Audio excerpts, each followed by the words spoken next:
Duel Review is brought to you by NexusDigitalComics.com. Hey everybody, welcome to the first ever episode of Duel Review. Today is Monday, July 4th, so happy 4th of July! I hope you're enjoying some barbecue, or maybe later, but first you need to watch this show. Absolutely. We're going to be reviewing movies, anime, comics, video games, anything that we're interested in. That's right. And we're going to be focusing on things that you may have missed, so you might get some really good information. And scratch that, you will get some really good information if you watch this show. So, love your enthusiasm. yeah, we're just going to get right into it. That's right. So, I'm RJ. And I'm Nick. Let's get it done. Let's get it I done. forget what we're Let's get to it. How do you forget let's get to it? Let's get to it. Let's get to it.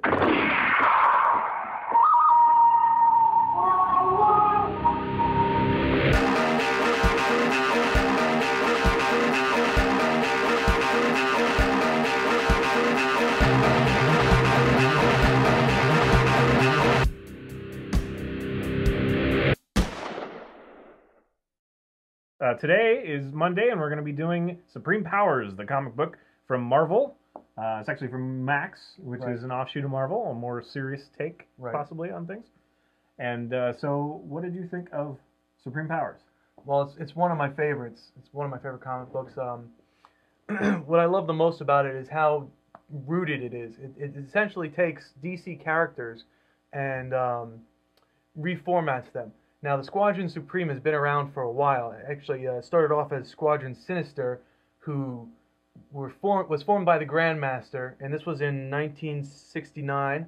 And he formed them to defeat the Avengers, but he based them off of another universe's heroes, the Supreme Squadron, or Squadron Supreme, I'm sorry. The one that we're talking about is actually a redux of that. So as mentioned, the characters are based off of the DC characters. For example, Superman in this universe, in Earth 31916, his name is Hyperion, or Mark Milton. His arrival sparked other superpowered people. For example, his name was originally Wizard, but in this comic it's called Blur. And he's actually one of my favorite comics. He's very rooted. He's down to earth, and while he wants to turn a profit, he's more interested in the greater good. You also have Dr. Spectrum, who was original. Nighthawk, which is one of the first ones. Yeah, kind of a Batman take. Right. Oh yeah, and Blur would be Flash. Nighthawk was Batman.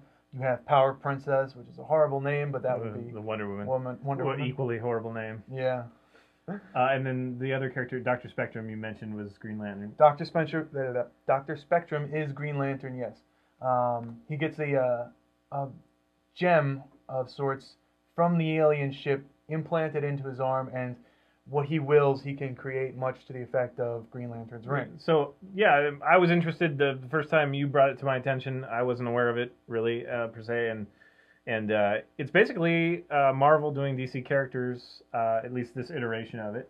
It sounds like it started with Marvel doing a riff on DC characters. Oh, yeah, there was a back and forth heated feud rival, there. yeah. Well, I don't know if it was really a feud, more like you did it, now I'm going to do it. Yeah. So, yeah, Marvel started off with the Squadron Sinister, which was the takeoff of DC, and then in turn, DC did the Extremists, they did the Champions of Angor, or the Assemblers, or the Justifiers. The Assemblers. The Assemblers. I love that name. And the Maximums. Now, the thing to note is the Champions of Angor, or Assemblers, they have three names. I don't know why. But them and the Maximums are based off of heroes, as opposed to the Extremists, which are based off of villains of the Marvel Universe. Doctor Doom and Magneto and Doc Ock, I think, is in there. But makes them good, right? No. No, Evil. it doesn't. Okay. Yeah, everything DC is evil. I mean, everything DC does based off of Marvel Always evil characters. is evil characters. Okay.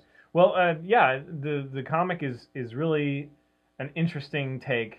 Like you say, it's all tied to that one event. Right. Basically, the arrival of Mark Milton. Spaceship, crashing on Earth, and that's where everybody gets their powers from. With the exception of Power Princess, who time ago. Right. Yeah, you probably, that's a spoiler alert. Oh. Just a little bit. But anyway. So we'll blank that out. We'll beep, Power Princess, who's Anyway, so You can make me speak Chinese there or something. it's a very interesting book. I love seeing how they do it. They do it in such a more, as far as I'm concerned, rooted and less fantastical way. Right. And I mean that in the best possible way. It makes sense to me. You get the government involvement right away with an alien that's crashed on Earth that has superpowers. Of course, you can't really be under the radar for that. And Mark Milton, he figures out that he's different really early. Learns he could fly. And his parents, which are basically they're planted there by the government. So when Mark finds that out, of course, he acts like you would think. He's very confused by it. And he's angered, but he still has a good perspective, a good heart. So he wants to follow that, but at the same time, he doesn't. The government's been lying to him. And anyway, that branches out. He bumps into Blur first, right? And he's just compelled by the idea of someone else, with superpowers being out there. Yeah, because he always thought that he was the only one, and Right. he just felt alone. Yeah, and he didn't know the whole space alien thing at first. Right. So anyway, Blur is at first he's really interested in the endorsement deals. Right. The sponsors came by and they offered him a job. Yeah, and he's a really good character. We've talked about that before. I love Blur. That he's a real caring character. He cares for his mother. That's in fact why he does the endorsement thing, Right. is to take care of her by and large. And when he finally gets convinced to join, kind of the new Justice League, Marvel's take on it, Right. in cahoots with Mark and Nighthawk, and when Blur does hop on board, he's very forthright and he's very honest, and we both like him quite a bit. Yep. Good character. Mark goes through his period of confusion, and then Dr. Spectrum. Spectrum is another one that we see early on in the book. Yep. So yeah, and then there's Dr. Spectrum, who Is a Green Lantern, is the Green Lantern character. That's right. He's got the gem attached to his hand, which came from the ship. which came from the ship. It was more or less the ship's computer, and it's got its own agenda. It's got its own personality. It kind of takes over the body for a little bit. And Dr. Spectrum himself, the man, not the gem, is under government orders. He's a very stern person who. He's a dog in the military. Right. Coin and term. Yeah, he's very good at taking orders. He's But I got a sense that he was somewhat disillusioned at first. I mean, yeah. So like you say, he goes into the kind of this weird trancy berserkery kind of thing. right. Where I guess the power of the ship takes over, Right. more or less. Yeah, well, the power of the gem, the computer, or whatever. Okay, and then what about Nighthawk? Because you brought up some interesting parallels between him and Batman, which, I mean, he's obviously a Batman figure Right. because he's one of the ones that does not have superhero or powers of Right. any sort. Yeah, and he wasn't affected by Right, the incoming the ship. crash. He's just a man who's built himself up. He's a wealthy individual, just like Bruce Banner or Bruce Wayne. Bruce Wayne. Well, Bruce Wayne was also born into money. This one, Nighthawk wasn't. He built his own empire. He built his own gadgets. He became this second persona. And what I like about Nighthawk is he's racist. He is. He's very racially motivated. Yeah.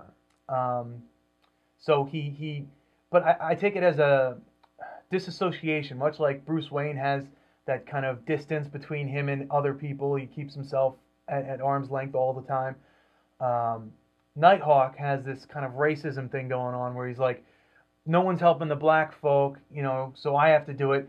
But he doesn't really like them. He doesn't like anyone. He doesn't care for anything. But he just feels that that's what he needs to be doing. That was a really good point, because when I first read the series, I saw him as just kind of the stereotypical, the only true racist left is the black man who Right. feels unjustly treated or whatever.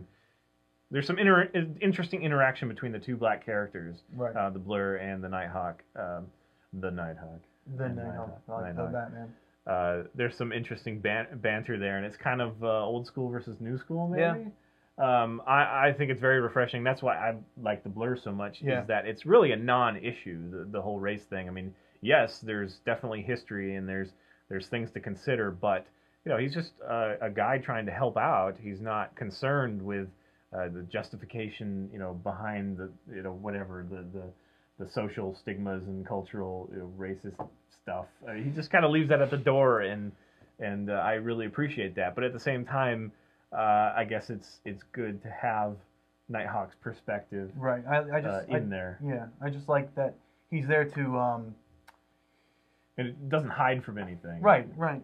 And I like that all of these characters have their flaws, with few exceptions. Blur has his errors, but they're not that great. Not like Mark Milton's not understanding, where he belongs. Yeah, his conflict. The racism, Dr. Spectrum's split personality, Amphibian's. Oh, I didn't mention Amphibian. That's the what would that be? Aquaman. Yeah. Yeah, Aquaman's character. But she has a very small part. Yeah, and let's talk about that. That's a very interesting, the most departure from the DC. I mean, it's the same, she is an aquatic superhero. Right.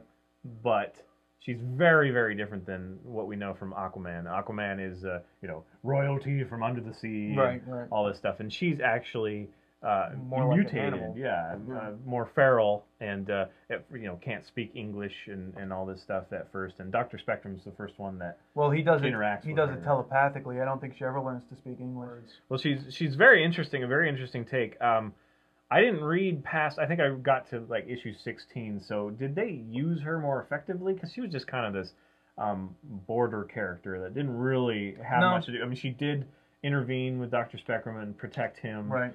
And she is there every once in a while, but she doesn't really do much. No, she doesn't. She doesn't. I mean, she can fight. She's got that animalisticness in her, but no, she's not a huge character. No. Okay, and no pot shots here at Aquaman, but I think that she's more compelling, and it would be nice if they did something with her. I mean, I agree.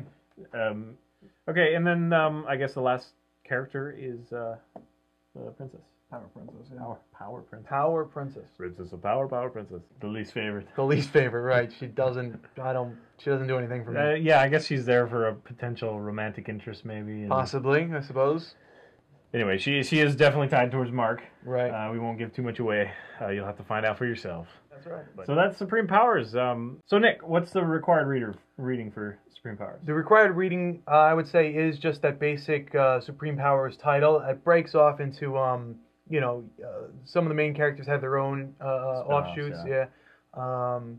And then after Supreme Powers, it becomes Squadron Supreme, and I think there's an Ultimate Powers comic book. But I would stick with just Supreme Powers, and if you happen to like it, if it's your thing, move on to it. If you like the characters, just keep going with it. Yeah, it's definitely a good, interesting. Intellectual. What would happen if Marvel got a hold of the DC Right. characters, and how would they do it? And I think they did it well. yeah, for my money, they did it good. So go check it out. Happy 4th of July. We'll see you tomorrow. Yep. Bye-bye. Bye. Oh, I think you knocked mine off. There we go. Keep knocking mine off. See you guys. Bye.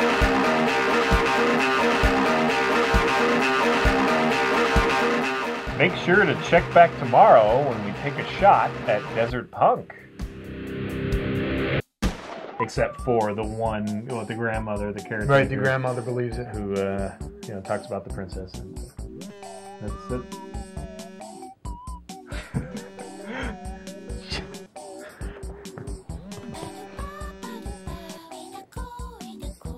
Six. Where are we starting from? Power Princess. She starts off naked. I know, guys, and old. She's got floppy, crusty movies. Alright, so when we're ready, What am I saying? just start off. And then there's Power Princess? Yeah. And then there's Power Princess. Enough said. Then the end.